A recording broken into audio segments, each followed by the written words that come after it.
You can change the world if that's really what you want to do, and I haven't changed the world quite yet, but you know, when you are passionate about something and you're happy to talk about it, then anything really is possible. Shemai, hello, my name is Rhian Mannings, the CEO and founder of yw'r. Back in 2012, my one-year-old son George died suddenly in a local hospital here in Wales, and the staff were absolutely amazing with us at the time. But when you leave the hospital with a leaflet, you're then just expected to get on with your life, and that's really difficult. 5 days after George died, my husband Paul took his own life, following what we went through, and we still received no support. I had a 2- and 3-year-old as well at the time. So I established yw'r to make sure families get that support. The issue we brought to the Senedd was around supporting families who lose a child and young adult under sudden circumstances.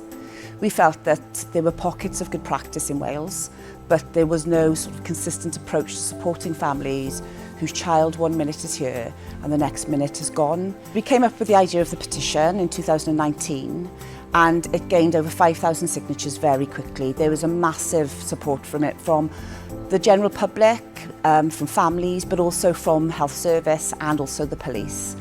We were really fortunate to be able to come to watch the petition being debated. It was still early days after the pandemic, but we filled the gallery with family members, with yw'r staff, and obviously my family.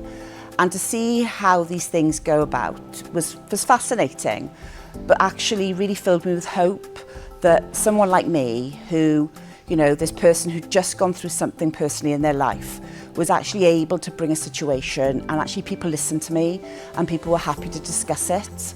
And what was really warming was to see the amount of love and support in the room, that they truly believed that this was important enough to be debated, but also it was unanimous that something had to be done to make sure that that offer of support when a child or young adult dies under sudden circumstances became a statutory offer of support.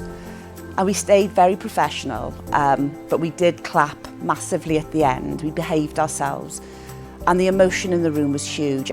So the outcome of the petition was obviously very, very positive. You know, the petition was then passed and accepted after the debate, and very quickly the bereavement steering group here in Wales helped me establish a bereavement pathway to make sure families get the support they deserve. We were doing that anyway, but we obviously weren't doing it in that consistent way. So to have the Senedd then back that, to also receive funding to help these families, was amazing. And I think it restored a faith in a lot of people that communities and individuals are being heard here in Wales by the Senedd.